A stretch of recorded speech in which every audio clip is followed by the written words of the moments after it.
Inay! Sino ka? Inay! Inay! Ako ito! Si Basilio! Inay! Huwag po kayong matakot sa akin, Inay. Ako ito, si Basilio. Basilio? Anak? Opo, Inay. Anak Ako ko? nga ito. Inay? Inay! Inay! Inay! Inay!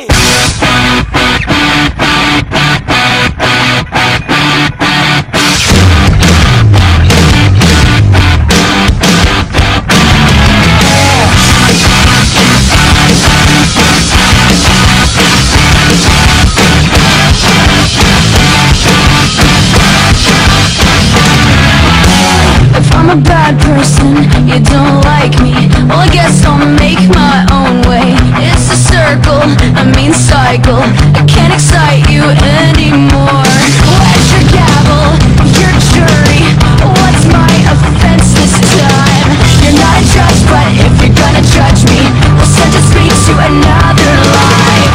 Don't wanna hear your sad songs, I don't wanna bring you pain. I'm sorry it's not my fault, but you know we're not the same. We're not the same.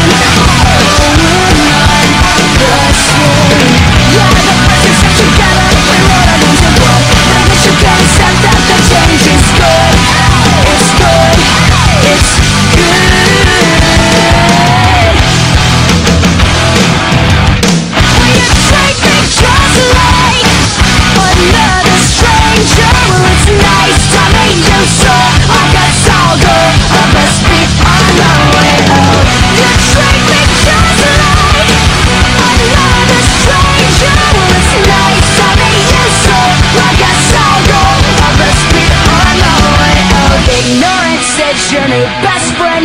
Ignorance says your new best friend. And this is the best thing that could have happened. Any longer and I wouldn't have made it.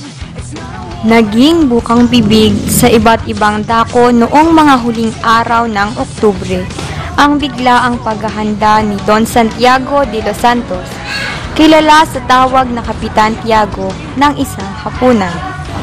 Ito ay upang mabigyang handog ang isang binatang Pilipinong nagbalik sa bansa matapos ang 7 taong pag-aaral sa Europe.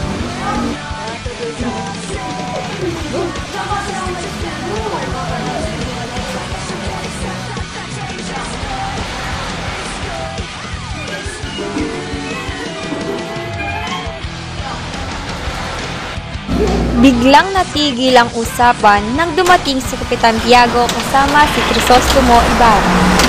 Mga kaibigan, kinagagalak kong ipakilala ang dahilan ng pagkasalong ito. Ang anak na nasira kong kaibigan, si Don Crisostomo Ibarra. Buenas noches, amigos! At sa mga kurang sa aking bayan, lalong-lalo na sa matalik na kaibigan ng aking ama, si Padre Damaso. Patawarin niyo po sa akin. Hindi ka nagkakamali. Ako as Padre Damaso, pero hindi ko naging kaibigan ng iyong ama. Kayo na nga ba ang anak ng yumaong silang kay Ibarra? Sa inyong lingkod, Senyor Senyor. Maligayang pagkas. Naway maging mapalag ka kesa sa inyo. Maraming salamat. Sa ganitong katayuan, napag-isa si Ibarra. Ibig niyang batiin ang mga dalaga, ngunit walang nagpakilala. Patapos ng hapunan ay nilisan ni Ibarra ito. Nagpaalam siyang marami pang kailangang tapusin na gawain.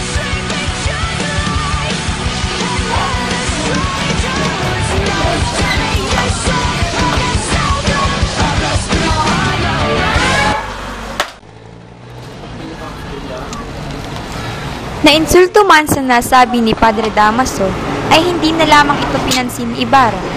Marahan na lamang siyang naglakad nang walang patutungo.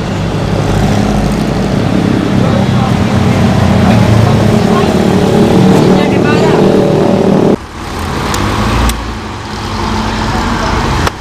Mag-iingat ka, Senyor. Naway maging aral sa'yo ang nangyari sa inyong ama. aking ama. Wala ba kayo nalalaman? Sa pagkakaalam ko, namatay ang iyong ama sa loob ng ilang buwan. Pabilang buwan, nakulong ang aking ama. Hindi kaya kayo nagkakamali lamang? Hindi ako nagkakamali. Namatay ang iyong ama sa bilangguan.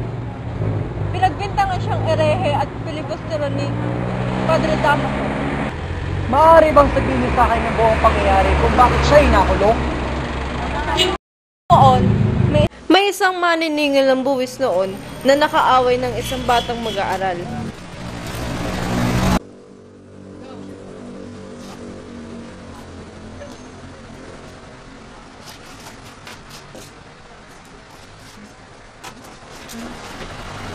Ano problema mo? Sasaktan ako!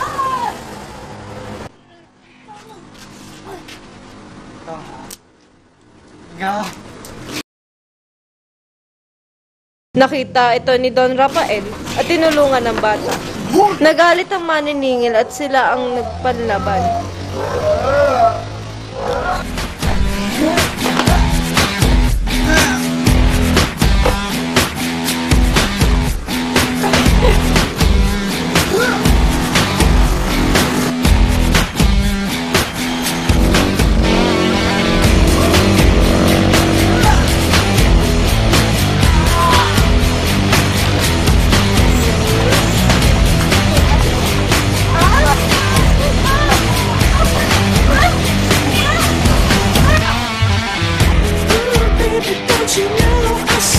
Sa kasamaang palad ay tumama ang ulo ng Kastila sa isang bato na kanyang ikinamatay. Ibinintang ang pagkamatay na ito ng maniningil kay Don Rafael. Siya ay nabilanggo at namatay sa bilangguan.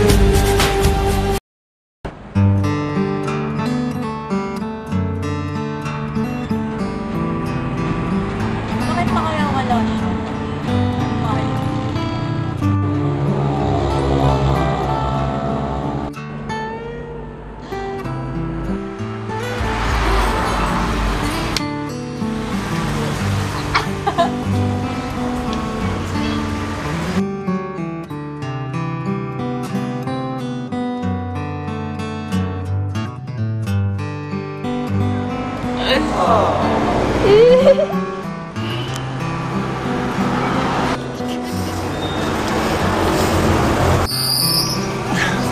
Hindi pa rin kumukupas ang iyong ganda, Maria Clara. Nakarating ka lang ng Europa, tamis ng iyong mga salita. Siguro, maraming magandang babae doon ang nahulog sa pambobola mo. Maria Clara, ano bang napakapalad kong tao? Mapalad? Bakit? Kasi, ang sarap ng adobo. Mapalad? Bakit? Kasi, pinagkasundo ako ng aking ama at ina sa isang napakagandang babae na paking papakasalan na ngayon nasa aking harapan. Asus, binola pa ako. Labis ako nangungulila sa iyo, Maria Clara. Higit akong nangungulila sa iyo, Asus naman. Patawarin mo kung kailangan ko nang umalis. Kailangan ko nang umuwi sa San Diego dahil bukas ay araw na ng mga patay. Aalis ka na!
Kinabukasan ay nagtungo si Ibarra sa libingan ng kanyang ama. Dito ay natagpuan niya ang puntod, ngunit nagulat siya sa kanyang nakita.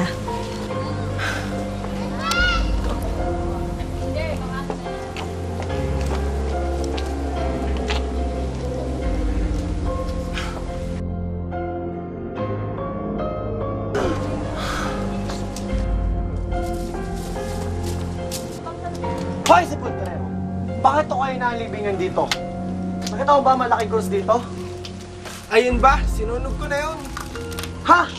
Bakit mo sinunog? Sino naguto sa'yo? Pag-utusan ako ng mga kura. At anong ginawa mo sa bangkay, ha? Anong ginawa mo? Huwag naman kayo masyado magalit, senyor. Masyado mabigat ang bangkay. Inaulan po nung gabi yun, tinapo ko nila sa ilog. Ano?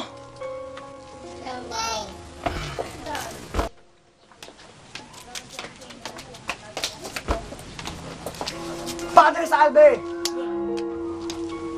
Anong ginawa mo sa aking ama? Nagkakamali ka! Hindi ako may kagagawan! Anong wala? Hindi ako! Si Padre Damaso! Ha?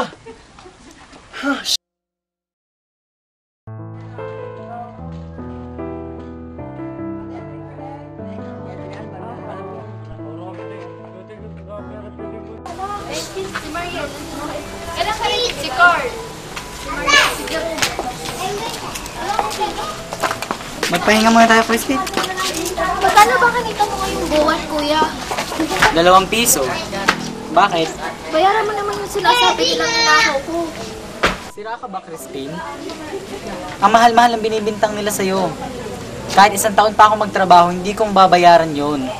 Ngunit wala talaga akong ninanakaw, kuya. Tahan na, Crispin. Huwag ka mawala ng pag-asa. Basilio, may multa kang 2 real dahil sa hindi tamang pagpapatunog ng kampana. At ikaw, Crispin, ibalik mo ang ninakaw mo. Ngunit wala po talaga akong ninanakaw. Magsisinungaling ka pa!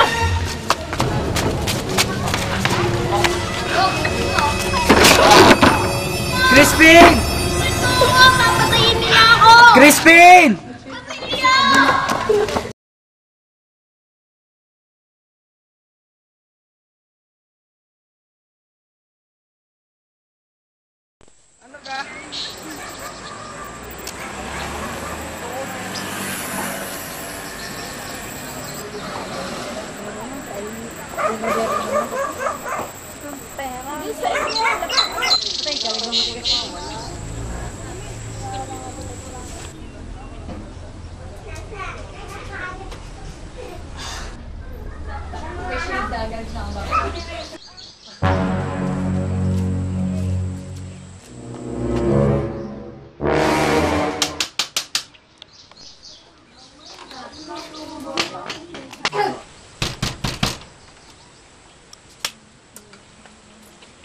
Ikaw ba si Sisa? Ang ina na magnanakaw? Hindi, ako Budoy. Ikaw si Budoy? Baril to! Opo, ako nga ho. Pero hindi magnanakaw ang anak ko. Huwag mo na ipagkaila. Kung ayaw mong lumala pa ang sitwasyon, saan mo tinago si Crispin? Senyor, ilang araw ko na hindi nakikita ang anak ko. Eh kung gano'n, isauli mo na lang ang nakaw ng anak mo. Abay, senyor, kahit paminsan-minsan nagugutom ang anak ko, hindi nagagawa magnakaw noon. Sinungaling! Ikaw ang kukulong namin hanggat hindi na isinasauli ng anak mo ang pera! Pero wala nga ang ninanakaw ang anak ko, parang ama mo na. Teka, ang bag ko! Ang balabal! Nala ng mga gwardiya sibil si Sisa sa kwartel upang parusahan. Bitawan na ako! Tigilan mo siya! Kamalian niyo ng kura! Pawalan mong babaeng at huwag mo na siyang gagabalain pa! Umalis ka dito! Wala na papakay sa'yo ang gobyerno!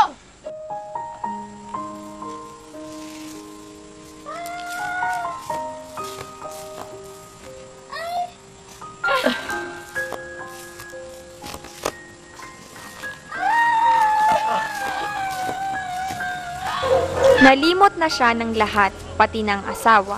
At ngayon, si Sisa ay tumatangis at itinatangis niya ang kanyang kaapihan. Crispin, Basilio, mga anak ko, asan na kayo?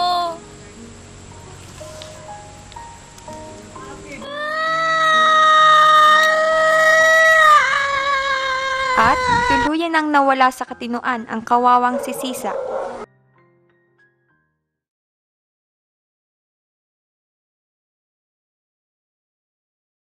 Hindi na binalak ni Ibarra ang maghiganti sa ginawang kabuktutan ni Padre Damaso at sa halip ay ipinagpatuloy ang balak ng kanyang ama na magpatayo ng paaralan.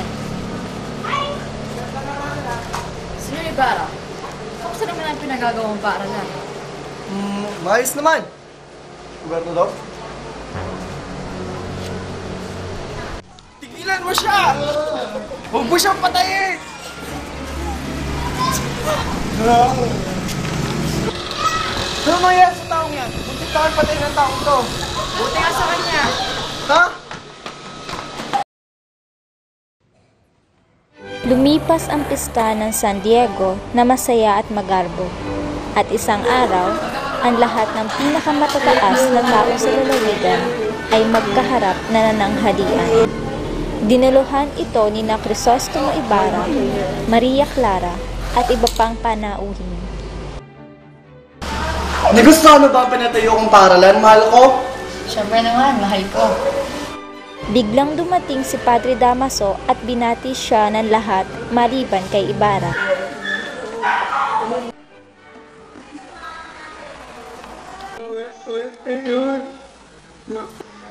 Hindi man lamang niya ako binati sa aking pagdating, tumaas na talaga ang tingin niya sa kanyang sarili.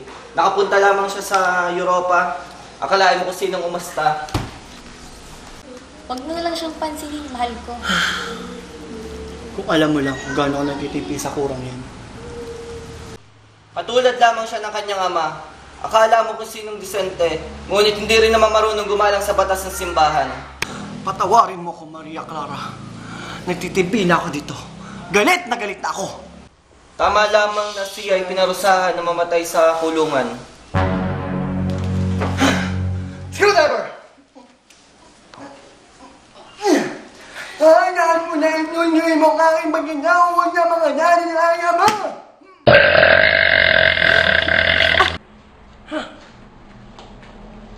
Alagad ng Diyos, ha? Tumatay tayo mo alagad ng Diyos? Ito ang dahil sa kabigoy at kamatay ng aking ama. Ha?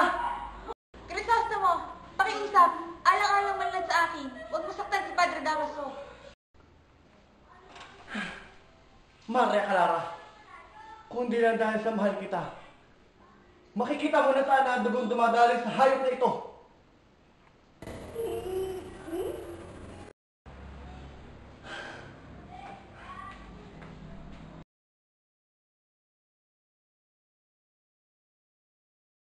Narinig ni Doña Consolacion, isang dating labendera na napangasawa ni Alperes, si Sisa na umaawit.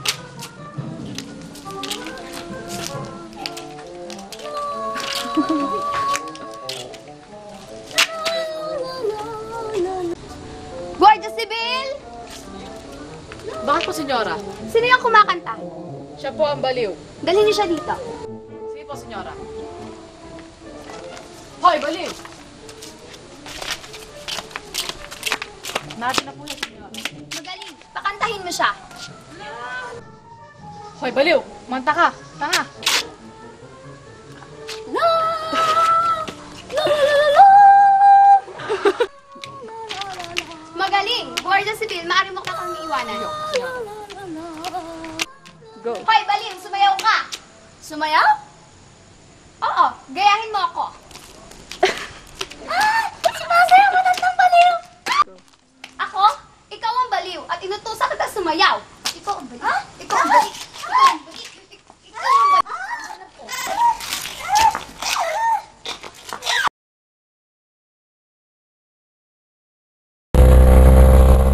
Nagtungo si Ibarra sa tahanan nila Kapitan Tiago habang pinamunuan ni Padre Salvi ang dasal.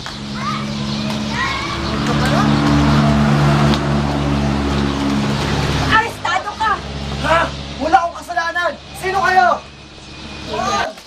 Wag! Hindi ko kayo kilala! Sino kayo?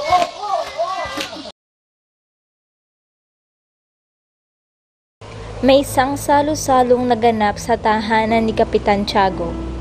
Pinag-uusapan ng mga panauhin ang balita tungkol sa pagkadakip kay Crisostomo Ibarra. Kasabay nito ang balitang ikakasal si Maria Clara sa Kastilang si Alfonso Linares. Ang malungkot na dalaga ay nagtungo sa azotea at pinagmasdan ang ilog.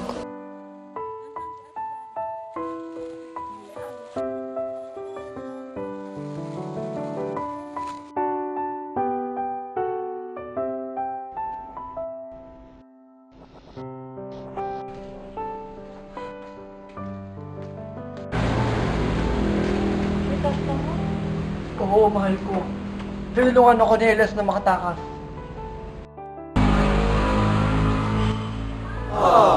Patawarin mo ako, mahal ko. Hindi mo dapat kailangan humingi ng tawad. Ako ang dapat humingi ng tawad. Dahil kailangan ko ng ikaw iwanan. Patawad ulit. Hindi ka dapat humingi ng tawad. Depende siguro kapag nalaman mo. Nalamang ano? Ang tunay kong ama, ang kinasusuklaman mo, si Padre Damaso. Paano? Basta lagi mo tatandaan, kahit nasaan ka man, ikaw lang ang hindi ko masusuklaman. Paalam, Maria Clara.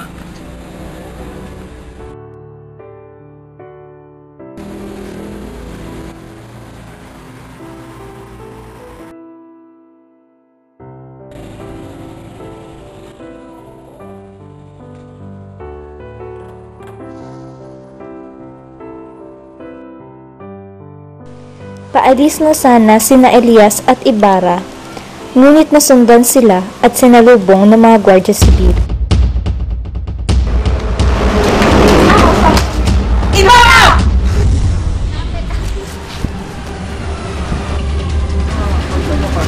Elias! Tumakas ka na, iniiyaw ko sila. Elias, lalaban tayo! Kita na lang tayo sa gabi na natsubena sa puntod ng lolo mo.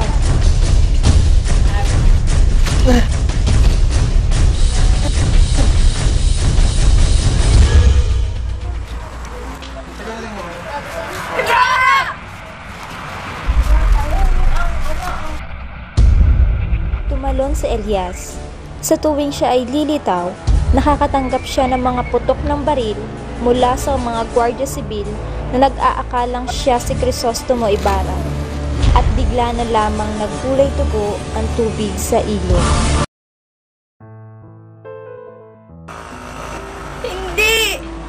Hindi ito maaari. Anong nangyayari sa'yo, anak ko? Masaya na po ba kayo? Anong ibig mong sabihin? Wala na siya. Patay na si Crisostomo. Tanging si Ibarra lang mahal ko. Wala nang iba. Hindi ko mahal si Alfonso. Kung itutuloy niyo ang pagpapasal sa aming dalawa, magpapakamatay ako. Patawarin mo ako, Iha, kung nangimaso ako sa inyo ni Ibarra.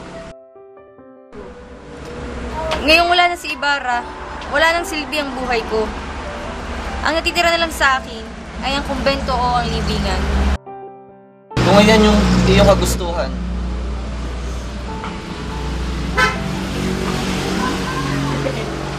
Diyos ko, ito na nga ba ang parusa sa lahat ng aking nagawang kasalanan?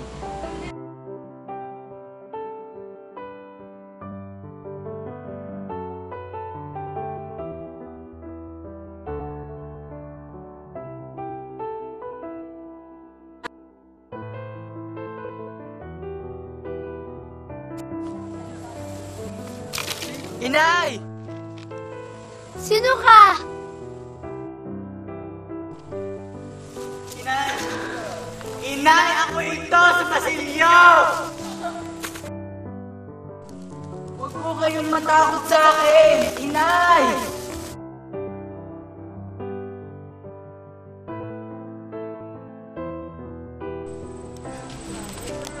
Huwag po kayong matakot, Inay. Ako ito, si Basilio. Basilio? Anak? Opo, Inay. Ako nga ito. Anak ko? Inay? Inay! Inay!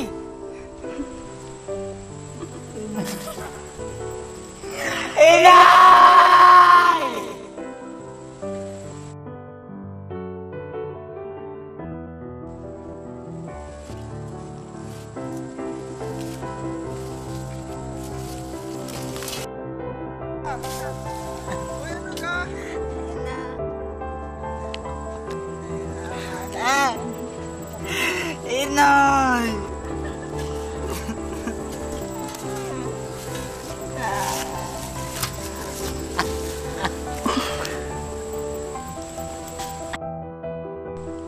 Iho, anong gusto mong gawin sa iyong ina? Iniwan na po ako ng aking ina.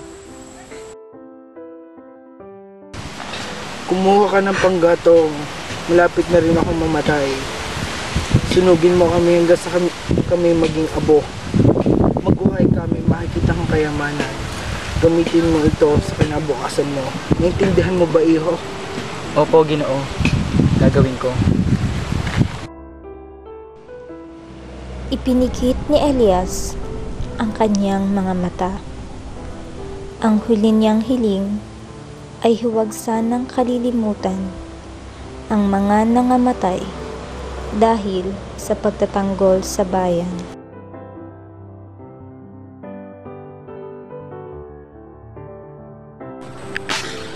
Mamatay ako, hindi masisilayan ang pagsikat ng araw sa aking inang bayan.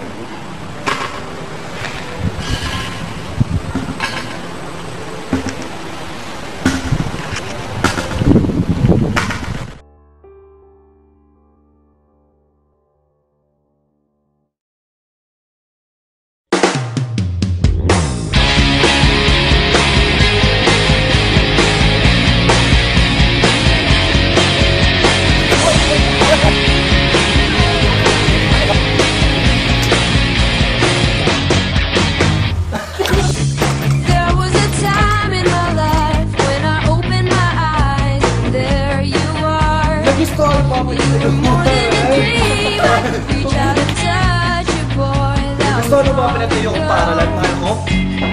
There are some things that I guess I never know. When you love someone, you gotta learn to let them go. When I dream about you, that's when everything's alright. You're next to me forever. When I dream about you, oh, you never go away. Just close my eyes, wait for my dream. 'Cause I still Huwag mo siyang patayin! loving you.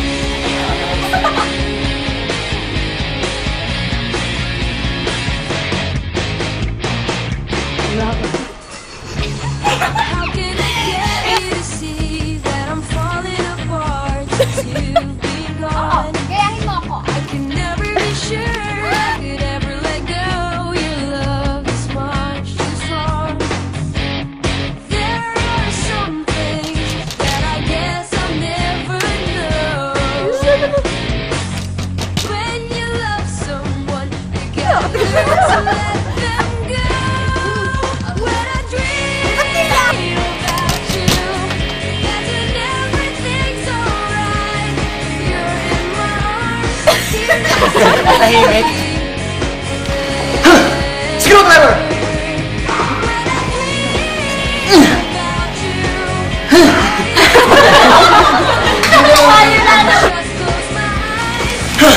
Screwdriver! Hayaan ko na ang animal ang hindi ko. Huwag.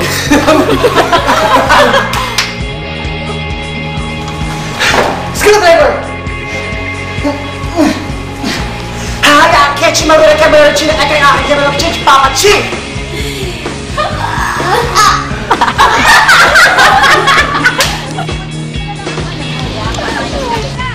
Hoy! Para! Hoy! Bakit? Bakit? Ano to?